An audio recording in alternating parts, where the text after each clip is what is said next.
Rise and shine, Apocalypse Scouts. Today we are talking about bug-out bags. With a well-stocked Zompoc bunker, you are set to comfortably ride out the first wave of the zombie apocalypse. But all good things must end. When the time comes to evacuate, do you have an escape plan? Good morning, future survivors. I'm Crazy Conspiracy Dude, your pre-apocalyptic source for post-apocalyptic information. Using digital media to prepare for the collapse or ascendance of digital technologies, this is the art of the apocalypse.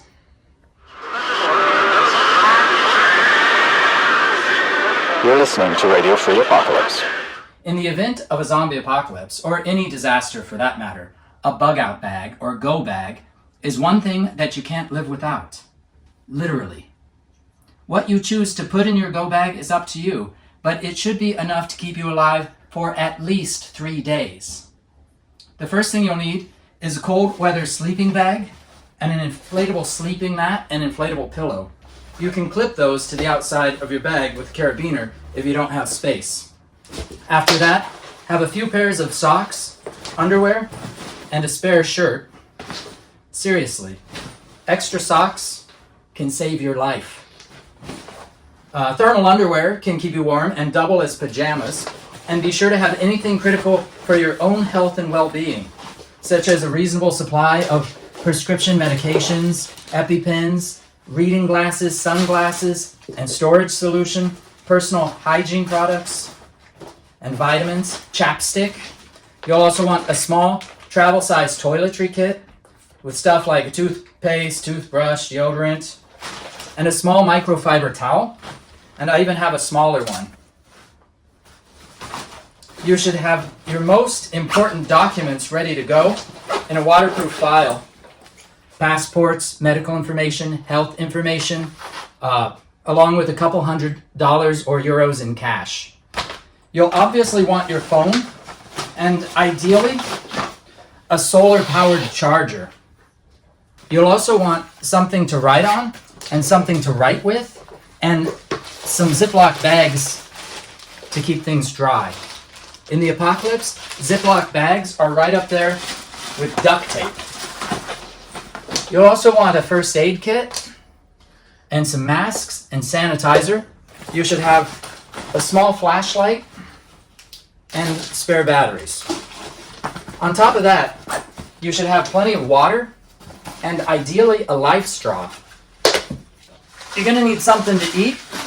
Cans are heavy, so I prefer packages of grains and rice and beans like that, and some little packages of yogurt or fruit smoothies, and bars and crackers, and some sort of utensil.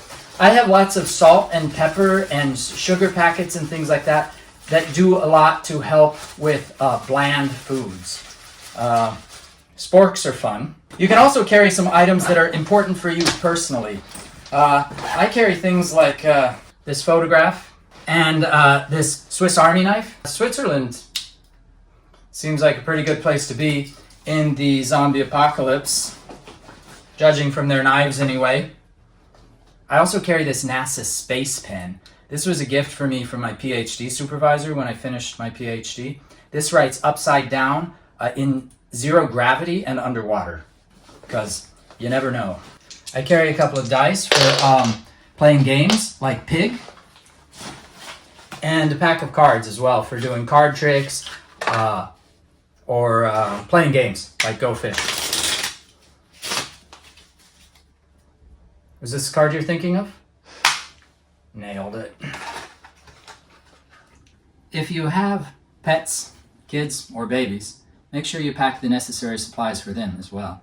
I have a go bag carrier ready for each of the cats with a few days worth of food and also pet passports, medical histories, and microchip information. Pets should not be left behind. If you're a bit more adventurous, or if your situation is likely to be a bit more extreme, you're going to need a bigger bag. This is my go bag. This is an old pack from the 80s. You can get lightweight fiberglass ones now these days, but I'm sentimental.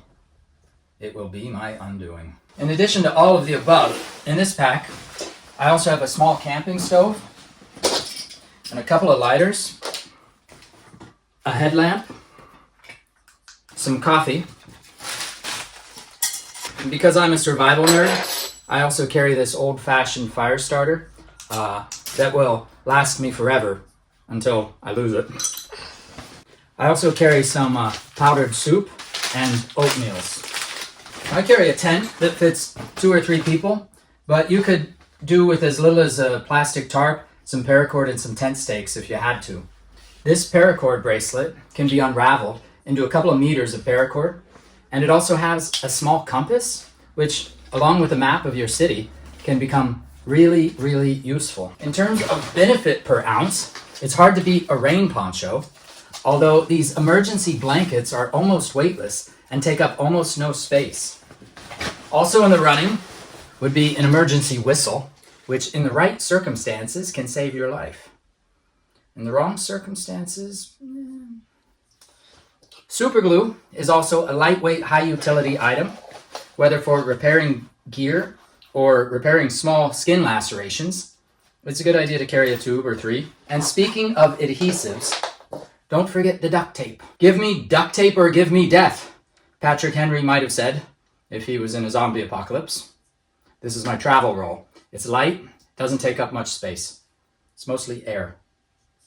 For communications, I'm taking my solar power, hand crank radio, flashlight, and USB charger. And I'm just kicking around ideas here. It might be helpful to have a set of decent walkie-talkies and spare batteries. When it comes to business transactions, if you follow my drift, I'm talking about pooping, I'm recommending these large 21-liter compostable trash bags with handles and biodegradable wipes. A folding shovel is also a useful tool for this and provides an extra layer of self-defense if a zombie attacks you while you're pooping.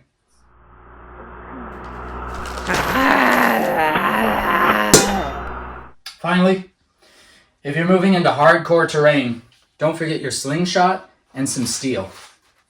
But obviously, use rocks or acorns or rusty lug nuts or whatever you can scavenge first. Now, I carry a folding pocket knife. I consider this too violent for self-defense. Remember, during a pandemic or a zombie apocalypse, you should try not to do anything that puts you in contact with anyone or anything else's blood. But it's very useful for things like cutting string and sharpening sticks. I also carry this tactical survival pen. This pen is designed to grip tightly, and the back end has a point for breaking tempered glass. If I found myself in close combat with a zombie, this would probably be the first thing I reached for. But we'll talk more about hand-to-hand combat with zombies real soon. And it also writes on stuff. And that's all for today, Apocalypse Scouts. To earn your Bug Out Bag virtual merit badge, put together your own Bug Out Bag and tell me about it in the comments below. Now don't forget to like and subscribe. Now let's repeat the Apocalypse Scouts oath. Hope for the best. Prepare for the apocalypse. The next time I see you, it'll be in the wilderness. Until then, happy trails. And remember, all roads lead to the apocalypse. These boots are made for walking, and that's just what they'll do. One of these days, these boots are gonna walk all over you.